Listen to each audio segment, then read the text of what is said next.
not a licensed physician, not giving medical advice. For some reason, when it comes to testosterone and anabolic steroids, everybody acts as if the ester goes under the assumption that the ester only affects the release of the drug, that it has no inherent activity. The drug with the ester doesn't have pharmacological activity. Now, this is a really interesting assumption, given that it's not the case with a lot of other medications. Let's take morphine, for example. If you slap an acetic acid ester, an acetyl group on there, it becomes heroin. Well, there's different forms of heroin. There's one with one acetyl group, one with two acetyl groups. Typically, you're going to call diacetyl morphine heroin.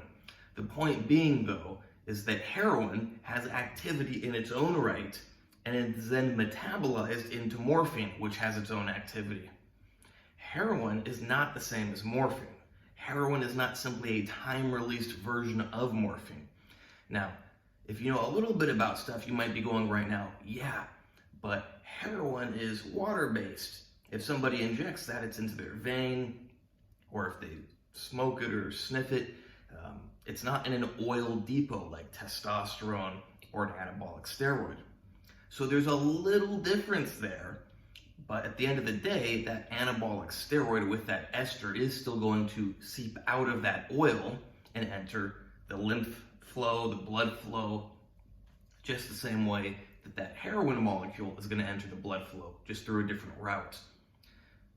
Now, as we see with heroin, it has so you have morphine activity in the opioid receptors, and when you add those acetyl groups, that activity goes up a lot, but the body rapidly metabolizes off those acetyl groups and it drops back down to the activity of morphine. But that doesn't change the fact that for a certain amount of time, you have much higher activity than morphine. That's why heroin addicts chase the rush.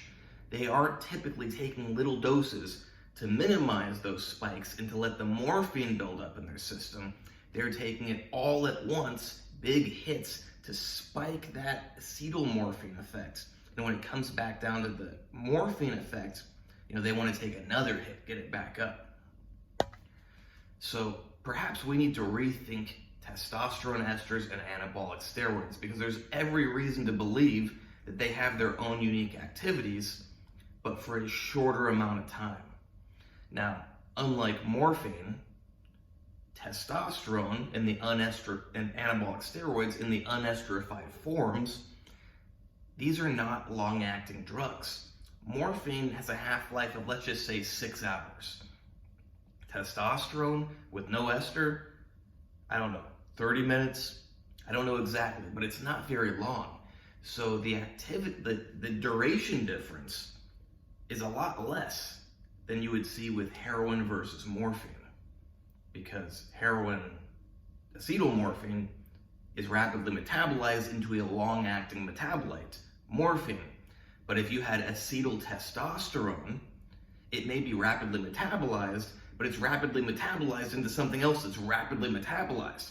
So whereas like the heroin morphine duration of action is like this, if you had acetyltestosterone, testosterone acetate, that duration might actually be like this, meaning that ester plays a very significant role in the activity of that anabolic steroid.